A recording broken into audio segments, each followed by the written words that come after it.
오늘 말씀은 수용에 대한 말씀입니다. 저항하지 말고 수용하자. 우리 한번 따라서 해볼까요? 저항하지 말고 수용하자. 여러분, 수용이 뭡니까? 수용은 받아들이는 거죠. 순순히 받아들이는 거예요.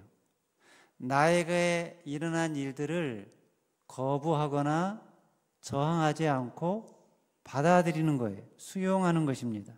설령 그 일이 나쁜 일이라도, 설령 그 일이 괴로운 일이라도 그 모든 일들은 인자하신 하나님의 뜻 안에서 일어난 일이므로 그리스도 예수 안에 있는 자에게는 모든 것이 합력하여 선을 이룬다 하셨으므로 내게 어떤 일이 일어나든지 그 모든 일들을 기꺼이 받아들이는 것입니다. 그런데 이때 받아들이는데, 수용하는데 그 모습이 두 가지예요. 처음부터 알아서 순순히 수용하는 것과 이것을 적극적인 수용이라고 한다면, 처음에는 거절하고 거부하고 저항하다가 실컷 얻어맞고 어쩔 수 없을 때 마지못해서 받아들이는, 수용하는 소극적인 수용이 있습니다. 그런 소극적인 수용의 대표적인 사람을 찾는다면 아마 창세기에 나오는 야곱일 것입니다. 야곱은 열정이 남달리 많은 사람, 그러면서도 성실한 사람, 머리도 좋은 사람, 꾀가 많은 사람이었어요. 그런데 그 꾀를 하나님의 뜻을 순종하는 데 사용하지 않고 자기 욕심과 야망을 이루는 데 사용을 했죠. 그래서 장자권을 얻으려고, 아버지의 축복을 얻으려고 그 꾀를 사용해서 아버지를 속였어요. 에서를 속였어요. 그러다 그것이 발각이 되어서 어떻게 됐습니까? 집에서 떠나서 홀로다시 광야를 헤매다가 외삼촌 라반의 집에 가게 되었죠. 라반의 집에 가서도 꾀를 냈지만 더 꾀를 낸 라반에게 속임을 당해서 오랫동안 고생을 하다가 결국은 대가족을 이루고 많은 재산을 얻어서 이제 고향으로 다시 돌아오게 되었어요. 그런데 문제가 생겼죠. 어떤 문제입니까? 에서가 400명의 군사를 데리고 자기를 맞이하러 나온다는 소식을 들은 거예요. 에서는 야곱이 생각하기에 아마 자기를 죽이려고, 자기가 형 에서를 속이고 장자권을 쟁취한 것에 대해서 앙심을 품고 자기를 죽이러 온다고 생각해서 벌벌 떨었죠. 그래서 어떻게 했습니까? 가축대를, 재산을, 가솔들을 나누고 먼저 보내고 자기는 뒤에서 전전긍긍하며 밤을 지새우고 있을 때 한 이름 모를 사람이 나타나서 씨름을 걸어왔죠. 몸싸움을 걸어왔어요. 평소에 지기 싫어하는 성격인 야곱은 그 사람과 몸싸움을 하는데, 몸싸움을 하다가 어떻게 됐습니까? 어떻게든 이겨보려고 끝까지 싸우다가 결국 어떻게 됐습니까? 그 사람이 야곱의 환도뼈를 쳐서 환도뼈가 위골되었어요. 그럼에도 불구하고 그가 자기를 축복하지 않으면 결코 놓지 않겠다고 끝까지 붙잡고 늘어지니까 결국은 뭐라고 그랬습니까? 그가 네가 하나님과 겨루어 이겼다 그랬죠. 이게 무슨 말입니까? 자기가 붙들고 있었던 분이 하나님이었다는 거예요. 그리고 놀라운 것은 자기가 진 것 같은데 환도뼈가 위골됐으니 어떻게 이깁니까? 그런데 네가 하나님과 겨루어 이겼다라고 말을 했다는 거예요. 이게 무슨 뜻입니까? 역설적이죠. 하나님 앞에서는 지는 것이 이기는 거라는 거예요. 하나님께 질 때 진정 이기는 것이다. 하나님께 항복할 때 그게 이기는 것이다. 하나님의 뜻을 수용할 때 그게 하나님을 이기는 것이다 라고 가르쳐 준 것이죠. 그런 차원에서 보면 여러분은 어떻습니까? 여러분은 하나님과 겨루어서 여러분이 이깁니까? 하나님이 이깁니까? 누가 주로 이깁니까? 누가 이겨요? 여러분이 주로 이기지 않아요? 많은 경우에 여러분 마음대로 살아가잖아요. 그죠? 기도할 때도 뭐 어떻게 기도합니까? 내 뜻을 이뤄달라고, 여러분의 요청을 들어달라고 간구하잖아요. 간절히 구하잖아요. 이것 해놓으라고 저것 해놓으라고, 마치 극단적으로 말하면 무슨 종을 부르듯이 하나님을 대하고 있지 않느냐는 거예요. 그러다가 만약에 여러분의 요구대로 여러분의 뜻대로 되지 않으면 어떻게 합니까? 원망을 하고 불평을 하고 탄식을 하고 막 시험에 들기도 하잖아요. 그런데도 놀라운 것은 하나님이 여러분에게 져 주신다는 거예요. 왜 져 주시나? 하나님이 무력으로, 강제력으로 이기는 것은 아무런 의미가 없기 때문이죠. 자발적으로 하나님의 뜻을 수용하고 하나님께 항복하기를 바라시기 때문입니다. 그래서 그때 우리가 자발적으로 순종할 때, 기꺼이 하나님의 뜻을 받아들일 때, 그럴 때 하나님께서 기뻐하시고 우리에게 복을 내려주시죠. 하나님의 뜻과 계획을 순순히 수용할 때 하나님이 주시는 행복을 누리게 된다는 것입니다. 우리가 하나님께 지는 것이, 하나님께 항복하는 것이, 하나님의 뜻을 순순히 수용하는 것이 진정으로 우리가 이기는 길이라는 것입니다. 그럴 때 이스라엘이란 이름, 하나님과 겨루어 이긴 자라는 놀라운 이름을 얻게 된다는 것입니다. 그런데 야곱이 이스라엘이라는 하나님과 겨루 이겼다는 이 이름을 얻게 된 것은 어떻게 얻은 것입니까? 처음부터 순순히 순종해서 수용해서 얻은 이름이 아니에요. 처음에는 거부하다가 저항하다가 실컷 얻어맞고 나서야 비로소 얻은 이름이에요. 야곱의 인생을 보면 평생 일군 모든 것을 한순간에 날릴 큰 위기 앞에서도 항복을 하지 않아요. 끝까지 자기 힘으로, 자기 꾀로 살려고 안간힘을 다한 사람이에요. 그런 야곱을 불쌍히 여겨서 더 이상 너의 생각과 너의 주장과 너의 계획과 너의 목적을 고집하지 말고 다 내려놓고 하나님의 뜻에, 하나님의 섭리를 받아들이라는 그 하나님의 몸싸움에 끝까지 저항하던 야곱, 끝까지 자기 생각과 구집을, 욕심을 내려놓지 않고 자기에게 닥친 현실을 수용하지 않고 끝까지 버틴기던 야곱이었다는 거죠. 그러다가 환도뼈가 부러지고 나서야 할 수 없이 하나님께 항복을 하게 된 것이죠. 이 야곱처럼 여러분도 실컷 얻어맞고 나서 어쩔 수 없을 때 항복할 수 있기를 바랍니다. 무작정 아멘 하면 안 돼요. 그런 사람이 되면 되겠습니까? 안 되겠습니까? 안 되죠. 실컷 얻어맞고, 그러니까 이왕 수용할 거면 어떻게? 얻어맞기 전에, 그죠? 얻어맞기 전에 순순히 수용하면 되잖아요. 얻어맞기 전에 처음부터 순순히 수용해서 하나님이 예비하신 복을 누리며 사는 분들이 되시기를 바랍니다. 그렇게 하나님의 뜻을 순순히 수용하신 분, 죽음 앞에서도, 죽음까지도 순순히 수용하신 분, 누굽니까? 겟세마네 동산의 예수님이십니다. 여러분, 사람이 죽음을 받아들이는 거, 죽음을 순순히 예 알겠습니다, 제가 죽겠습니다, 이렇게 하는 거 쉬운 일입니까? 쉽지 않습니까? 쉽지 않아요. 왜냐하면 죽음을 받아들인다고 하면 그냥 꼴끄닥하고 순식간에 죽는 게 아니기 때문이에요. 그죠? 죽는데도 시간이 많이 걸려요. 여러 가지 과정이 있어요. 근데 그 과정이 굉장히 고통스러운 과정이에요. 여러분, 사람이 점점 늙어가는 과정, 노화되는 과정, 그 과정이 어떻습니까? 그럼 하나씩 둘씩 보내잖아요. 눈도 희미해지고 귀가 들리는 것도 그렇고 몸도 그렇고. 그럼 어떻습니까? 점점 몸이 약해져요. 쇠약해지면서 여기 이곳저곳에 통증이 생겨요. 잠도 잘 못 자요.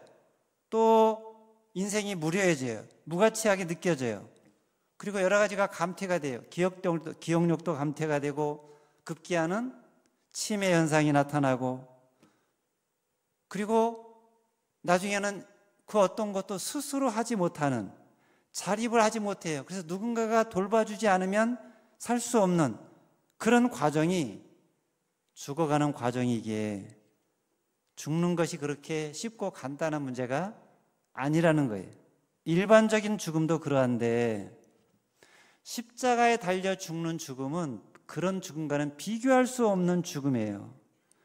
사람이 당하는 고통 가운데 가장 큰 고통을 당하면서 죽는 죽음이 십자가 죽음이라고 합니다. 이 죽음을 피할 수는 없을까? 인류를 구원하는 하나님의 뜻도 좋고 너무나도 중요한데, 인간들을 죄에서 구원해서 하나님의 자녀로 삼으시는 그 뜻은 너무나 아름답고 좋은데, 그런데 꼭 내가 죽어야만 하나, 그것도 십자가라는 끔찍하고 참혹한 고통의 죽음을 당하면서 죽어야 하나, 다른 방법은 없는 것인가? 이것을 받아들이기가 결코 쉽지가 않습니다. 그래서 예수님이 어떻게 하셨죠? 제자들을 이끌고 겟세마네 동산으로 올라가셨죠. 올라가신 이유는 기도하기 위해서.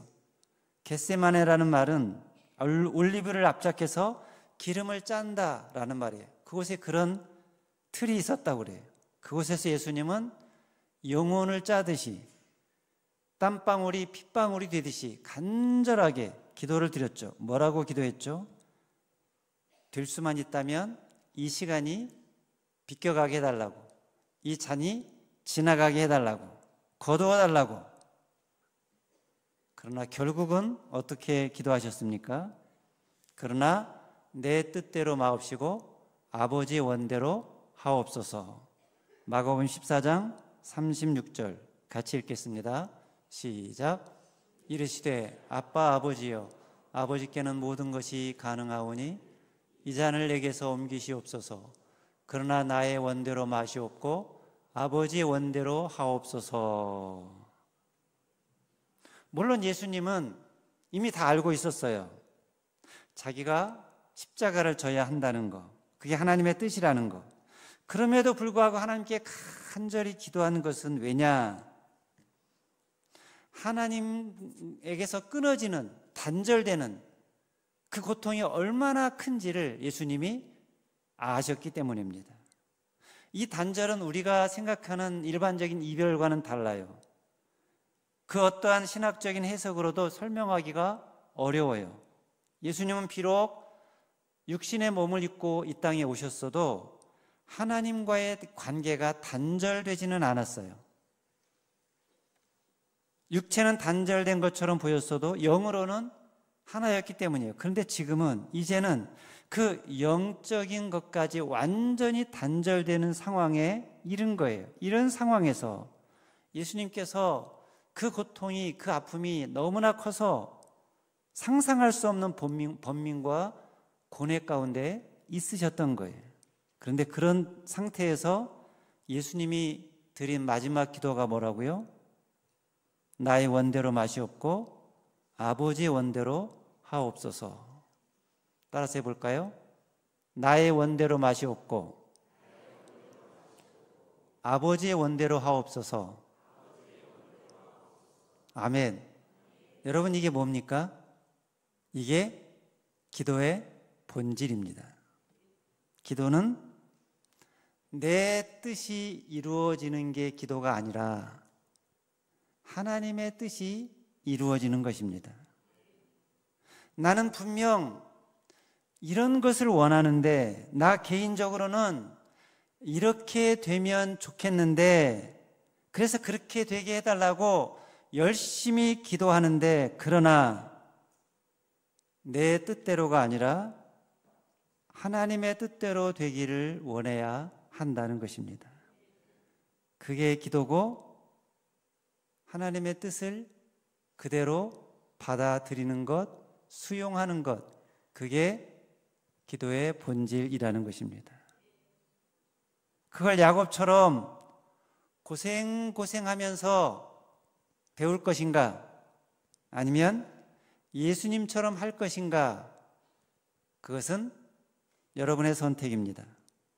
과연 나는 내 삶에 문제가 생길 때, 내 삶을 괴롭히는 커다란 어떤 일이나 사건이 생겼을 때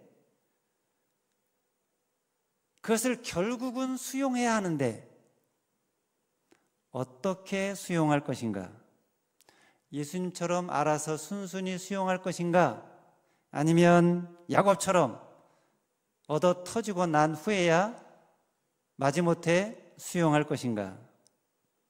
야곱처럼 실컷 얻어맞고 수용하는 자가 아니라 예수님처럼 알아서 순순히 수용하는 분들이 되시기를 바랍니다. 하나님, 내게 일어난 일들, 그 일들이 어떤 일들이든 기꺼이 받아들이겠습니다. 좋은 일이든 나쁜 일이든 있는 그대로 받아들이겠습니다. 그 모든 일들이 하나님이 허용하신 일들이고 그 모든 것이 다 하나님의 뜻 안에 있기 때문입니다. 그러므로 내게 주어진 일들 거부하지 말고 저항하지 말고 기꺼이 이해하고 수용하라는 것입니다. 고린도후서 1장 19절에 보면 바울이 그랬죠.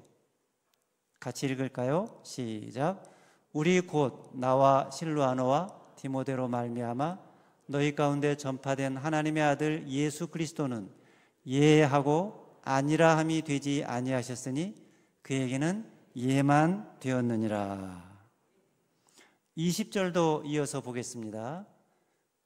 시작.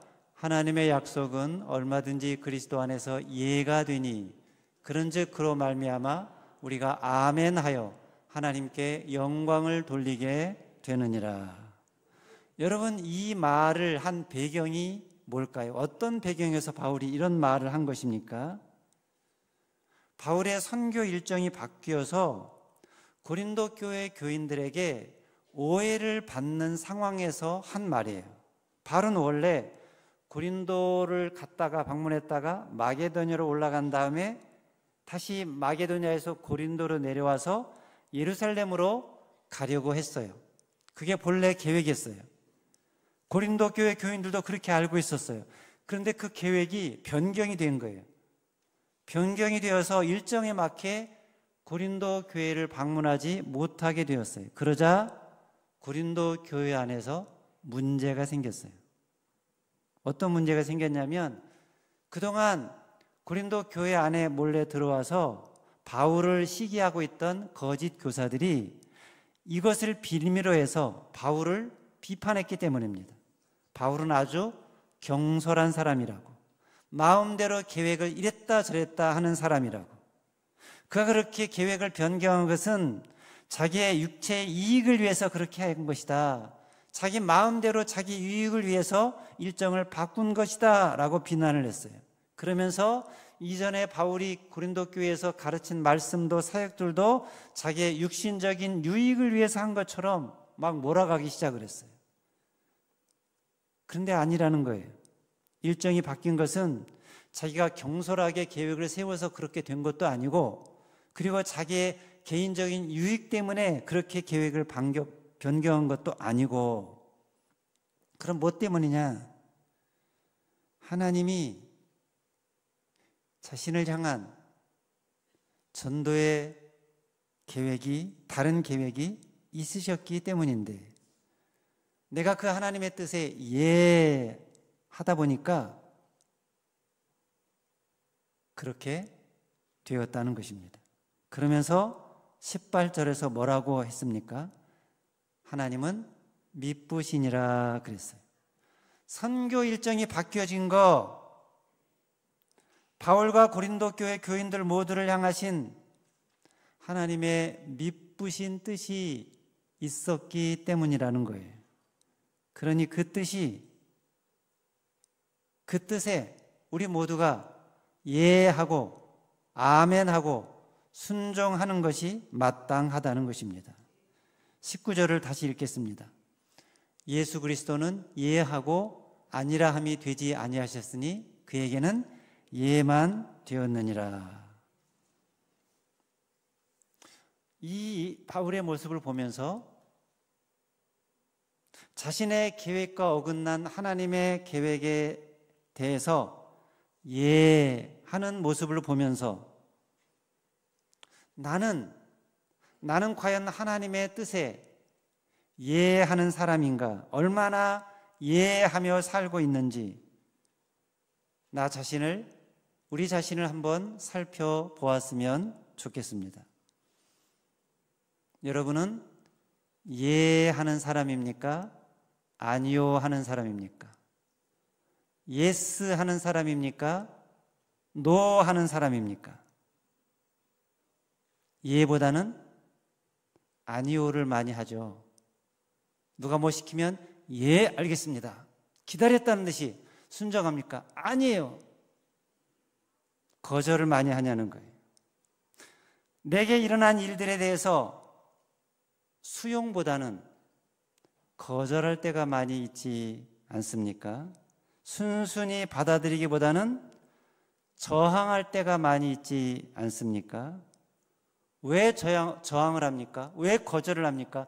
왜 순순히 받아들이지를 못하고 수용을 하지 못합니까? 만약에 내가 수용하면 내 삶이 힘들 거라고 생각돼서, 내가 저 사람 말을 들으면 수용하면 내가 좀 피곤할 것 같아서, 내가 힘들 것 같아서, 그래서 거절을 하는 거죠.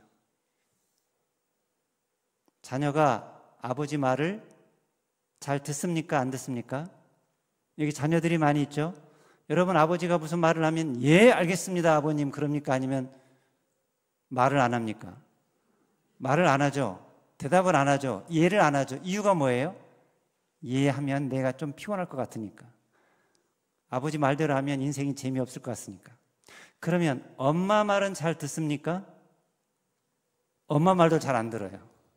엄마 말대로 해도 내가 인생이 좀 피곤할 것 같아. 인생이 재미없을 것 같아. 행복하지 않을 것 같아서 이해 안 해요. 거절을 합니다. 거부를 합니다. 물론 직접 거절을 하지는 않지만 대체로 말을 안 하죠. 말을 안 한다는 것은 거절한다는 뜻이죠. 그러나 아니라는 거예요. 거절을 함으로 내 인생이 행복해지는 것이 아니라는 거예요. 반대라는 것입니다. 진정한 행복은 수용할 때 생기기 때문입니다. 수용하지 않을 때, 저항할 때 행복한 것이 아니라 불행이 생긴다는 거예요.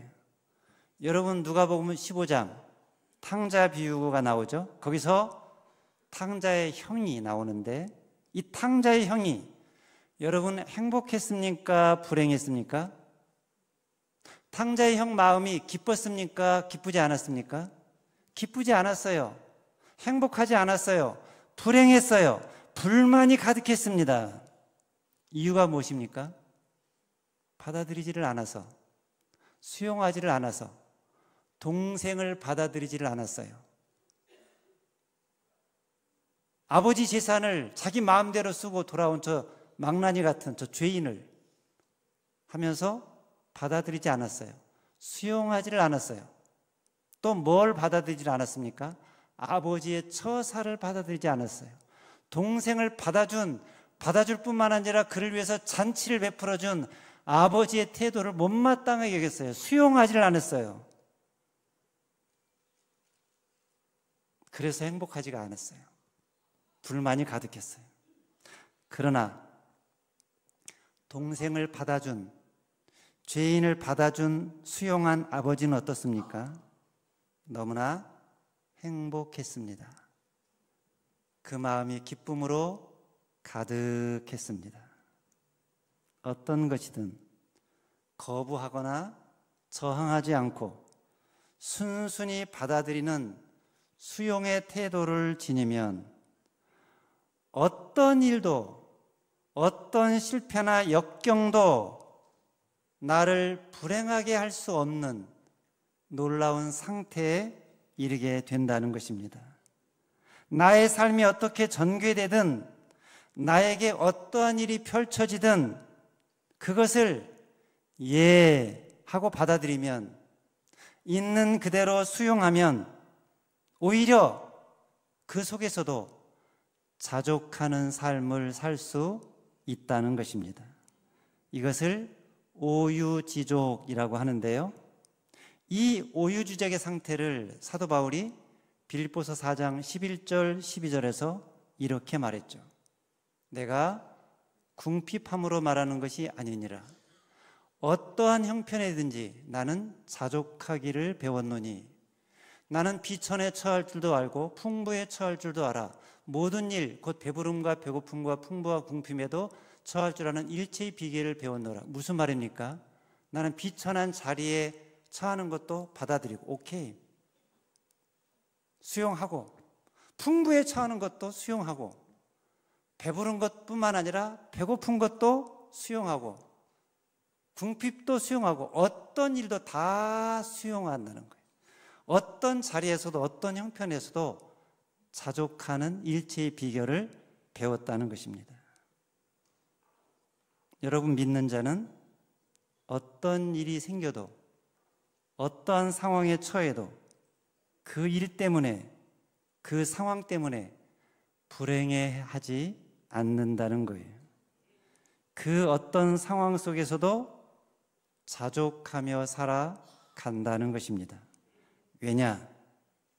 그 모든 이들을 다 받아들이니까, 어떤 일이 일어나도 다 수용하니까, 그 모든 상황을 다 거부하지 않고 저항하지 않고 받아들이니까, 그러니까 그 일들이, 그 상황들이 나를 어찌하지 못한다는 것입니다.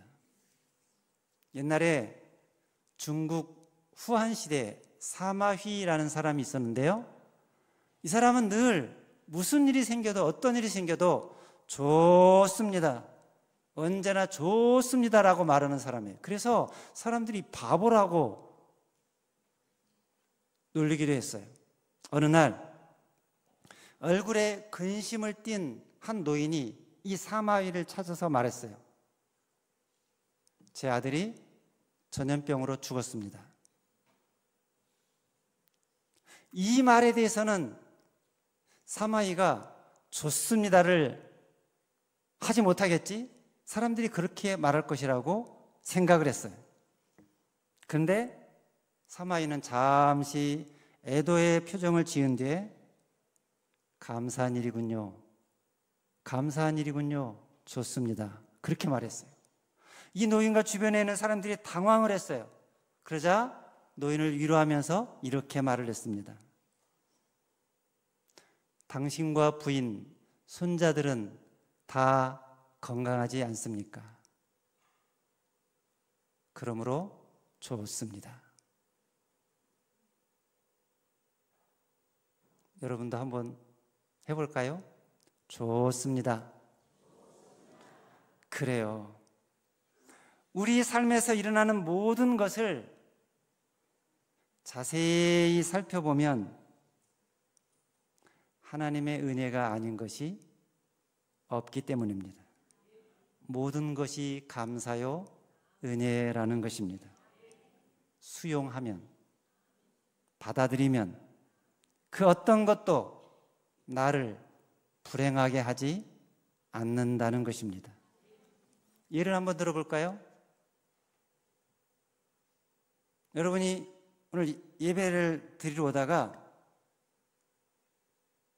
그만 시간이 늦어서 촉박해서 빨리 뛰어가다가 돌뿌리에 걸려 넘어져서 마침 옆에 흙탕물이 있었는데 거기에 넘어졌다고 합시다.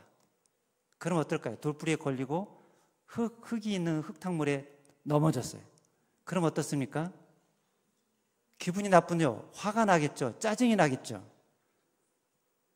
먼저는 누구에게 화가 날까요? 누구에게 짜증이 나요? 여러분 자신에게, 나 자신에게 짜증이 날 거예요. 나는 맨날 왜 하는 일이 이 모양이야? 왜 이렇게 주의력이 없어서 도대체 눈을 뜨고 다니는 거야?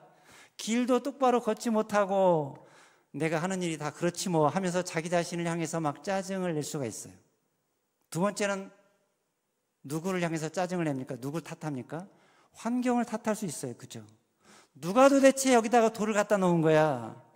도로 관리하는 사람은 도대체 뭐 하는 거야? 도를 치우지 않고. 그렇게 원망, 불평을 하고 짜증을 내다가 기분 나빠가지고 어떻게 합니까? 나 오늘 교회 안 가. 이런 마음으로 무슨 가서 예배를 드리겠어. 하고 그냥 돌아가 버릴 수 있죠. 다 뭐 하는 것입니까? 내게 일어난 일에 대해서 저항을 하는 거죠. 거부하는 거예요. 내게 일어난 일을 내가 받아들이지를 못하는 거예요. 수용하지를 못하는 거예요.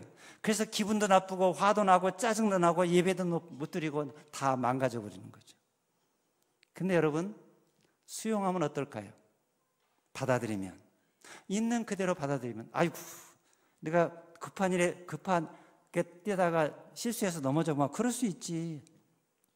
옷은 버렸지만 보니까 오히려 다치진 않았는데 다치지 않은 것만 얼마나 감사한 일이야 하면서 훌훌 털고 일어나서 교회 빨리 와가지고, 그죠? 화장실에서 좀 이렇게 닦고 올라와서 예배 드리면 오히려 은혜가 되지 않겠습니까? 혹시 이 자리에 그런 모습으로 와 계신 분 계십니까? 그렇다면 여러분 잘하셨습니다. 축복합니다. 앞으로도 그런 일이 있더라도 그렇게 하시길 바랍니다.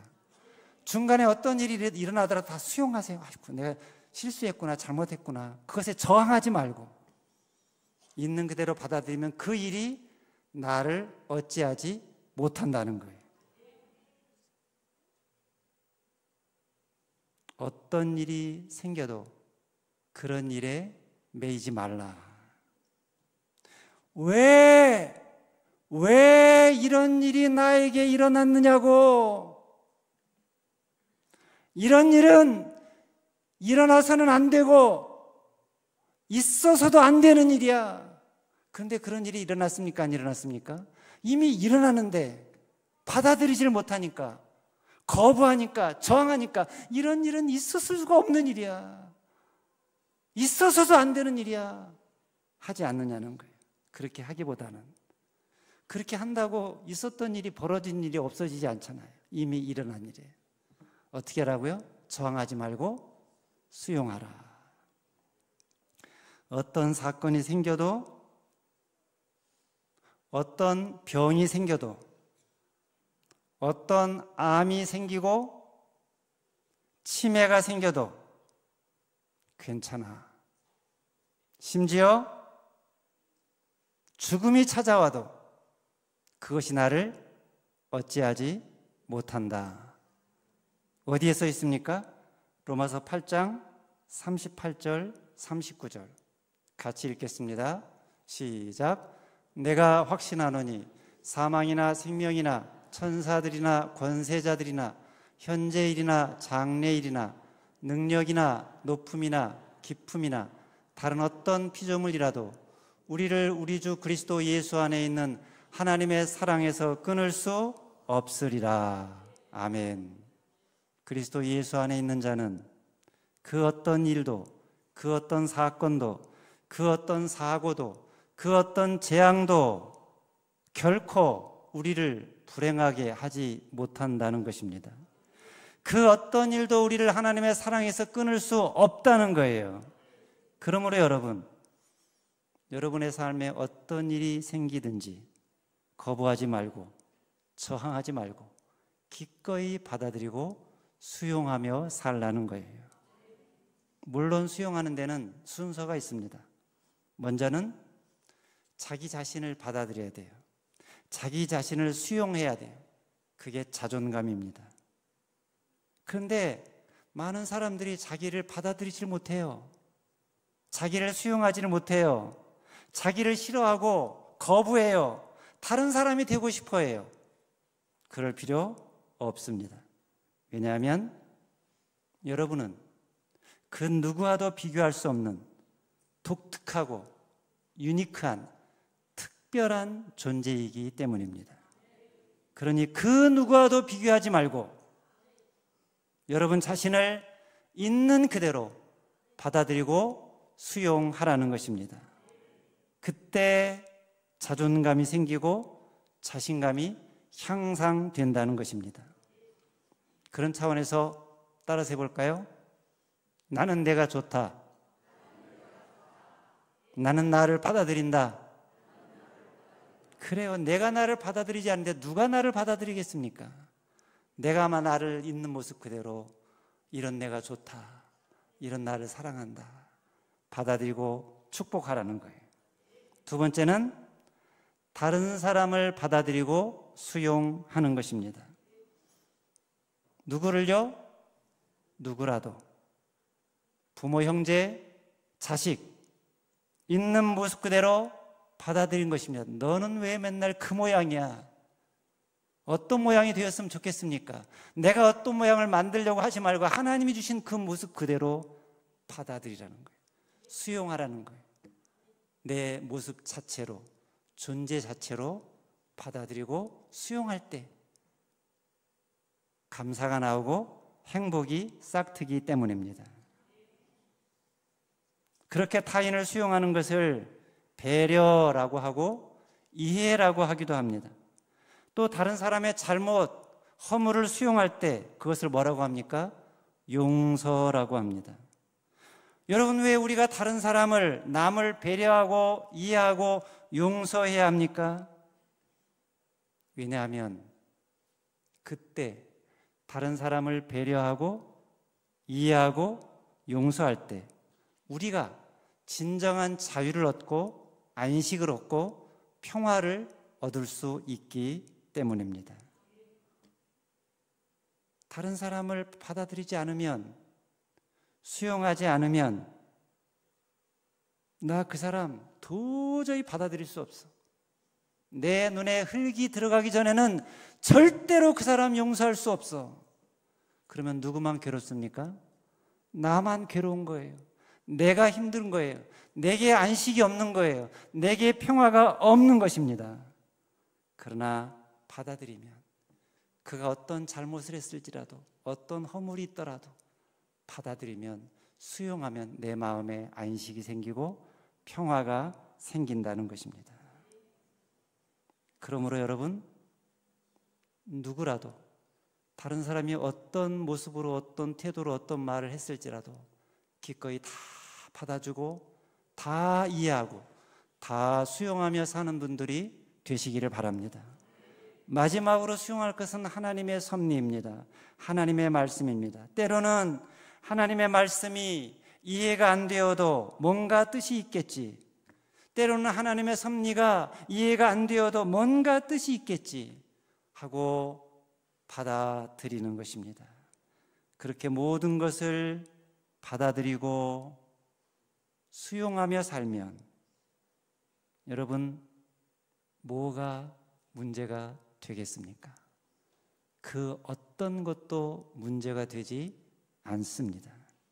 그러므로 여러분, 이미 일어난 일을 거부하고 저항하느라 여러분의 에너지를 소비하지 말고 수용함으로, 그 어떤 일도 다 받아들이고 다 수용함으로 그 일 가운데, 그 사건 가운데, 그 환경 가운데 하나님이 예비하신 은혜와 복을 맛보며 누리며 전하며 언제 어디서든 평화롭게 행복하게 살아가는 그런 저와 여러분들의 삶이 되시기를 주님의 이름으로 축원합니다. 기도하겠습니다.